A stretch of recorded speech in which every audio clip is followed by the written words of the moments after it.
All right, welcome back. Tonight we're feeling tan, rested, and ready for some games after the holiday weekend. So tonight, let's trot out the old favorite, fake news or not fake news.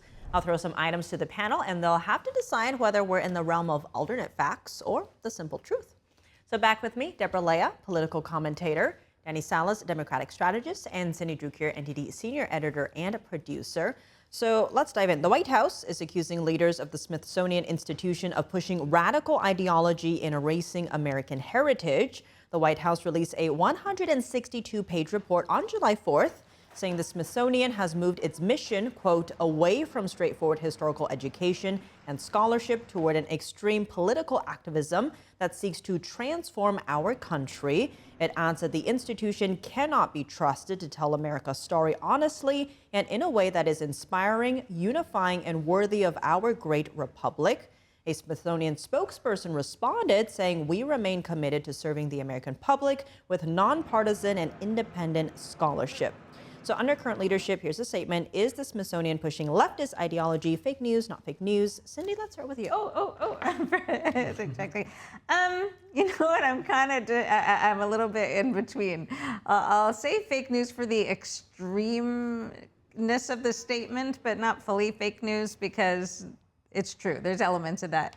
And I think the issue is this. We can hold room for the positive story of America and that there are some faults along the way. The problem is, you know, the sides tend to go to two extremes. And the examples that they trot out in the report, you know, there's no mention of the founding fathers. There's no, attention to the Declaration of Independence. There's no talk about the Second Constitutional Congress, all of those things that really are the founding story. So that seems a little extreme to me. But they also looked at the website and list of exhibits and went through, and you're like, okay, so there is still a lot of good stuff here, but probably the more recent framing of things is, let's put it this way, I think it really matters the story we tell about ourselves and the story that people who go visit see about America. And I think the original purpose of the National Museum of American History was in 1955 when they were selling it to Congress. They said to tell the story of American national progress and to instill in each citizen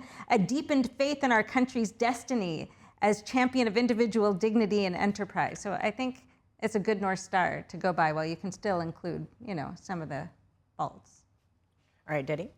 Look, I'm going to say not fake news. And the reason being is that for everything that you stated about the founding fathers, I will tell you that largely that report's about 75% correct. I'm not going to agree with any of the actual conclusion of it, but I will state that one, by the way, they have a wonderful exhibit about the founding fathers. They literally centralized the stars, like the actual Star Spangled Banner flag that the song is actually named after. But they have a lot of stuff on it. The problem with what the institution has done, the Smithsonian, is that they have the original exhibit propagating the greatness of America and the founding fathers, but then right next to it, they put something that kind of diminishes the importance of it by stating something that like, oh, well, it doesn't fully capture like the struggle of certain groups and everything else like that. But that's where the problem lies, is that it's diminishing the importance of the action of these individuals of the story of America. So they are largely right on some of those things. Also, when they focus on activism versus actually telling the story itself,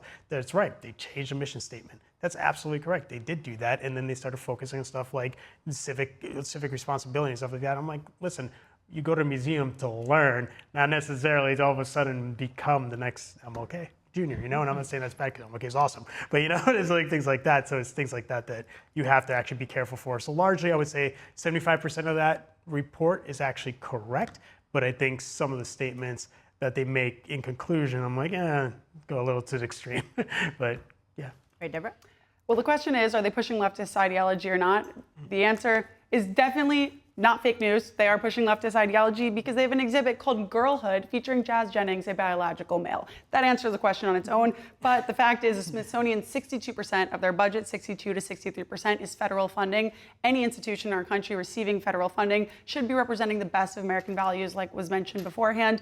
We have some faults in this country, of course, but let a private entity teach that. If you want to educate Americans on that, create your own museum, do what you want to do out of the privacy of your heart and your wallet. When it's Americans footing the bill, we should be representing the best of the American story. So the fact that they have a girlhood exhibit featuring somebody who was never a girl and will never be a girl, I think qualifies as them pushing leftist ideology.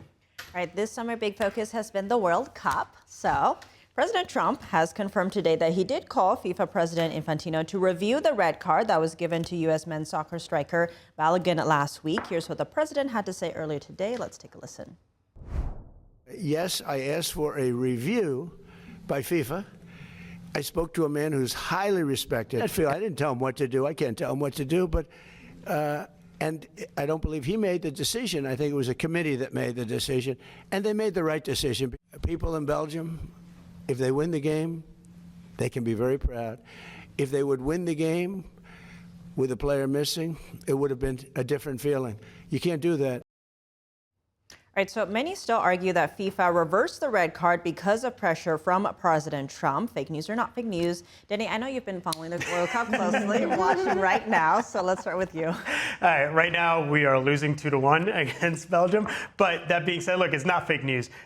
Mainly because, one, look, FIFA at the end of the day is still a business, and it's also sport, it's entertainment. So at the end of the day, you want your best players playing. They also made an exception for Cristiano Ronaldo when they literally did not follow a 3-game ban for him to participate in this World Cup when he was one of the sport's biggest names. At the end of the day, it is a business. They're expected to make about $80 billion throughout this entire tournament. So look, you want your best players. And guess what? America is the biggest host in this World Cup this year. I'm sorry. At some point, America can benefit from being the host. And not only that, when you look at it just historically wise, does that mean that America is now like a superpower or a super like within the soccer sport? Think about it. Because now we got some favoritism. There's a lot of posts about that. The fact that everyone hates us means we've made it. I know. I think we've made it. We've made it in soccer. We're to be taken seriously. Exactly. All right, Cindy. Don't use the paddle. Can I just return a red card? All right. I think it's not fake news either. As you said, it's a sport. It's a business. People want the entertainment. I think this is good for the sport. If America can go even further, it's going to fan the flames that have been sparked in America interest in football/soccer. And I also Monday Night Football. I also think it exemplifies Trump to a T, but also like the American spirit, and I think I've been, hard done by. I'm going to go complain about it. I'm going to expect somebody to do something about it.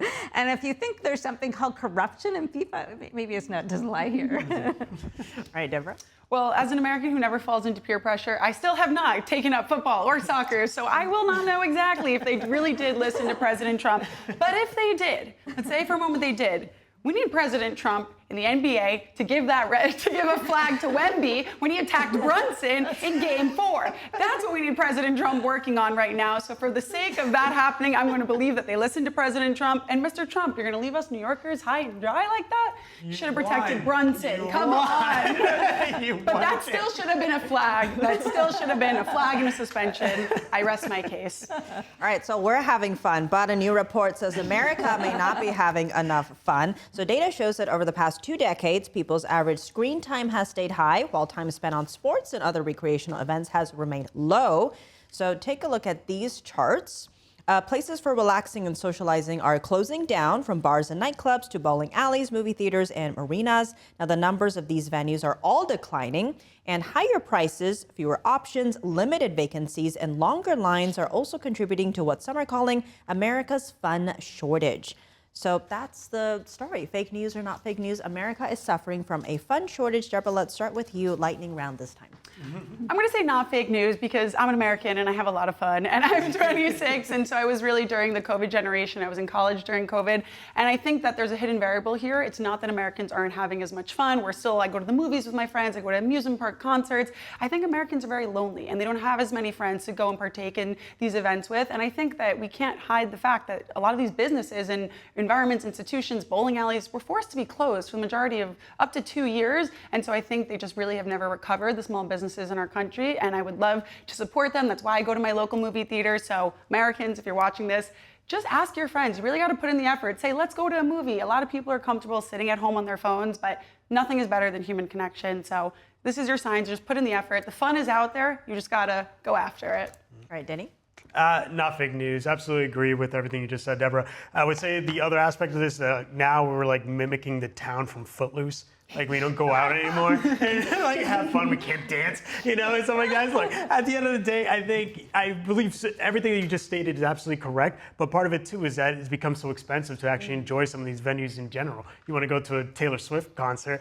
Granted, she just got married. How much is it going to cost? Like $1,000, right? Mm-hmm. So now we made it so expensive in order to actually go and actually have fun, have these communal events, and that's part of it, definitely. Mm-hmm. But at the end of the day, look, when you have that chart saying that people don't drink anymore, go out and drink. Go out and drink, make mistakes, have fun. Like that's how we all grew up. And get off your phone. Mm-hmm. Unless you're watching the Belgium-USA game. I don't know if NTD condones that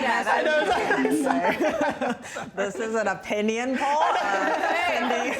Not fake news either, but I say get into those free sports or those free entertainment things, right? Go have picnics, have potlucks, go on hikes and walks. There's a lot of things you can do that don't cost the world if you actually take his advice. Just do it. Go out. Get off your phone. Don't even bring it. Exactly.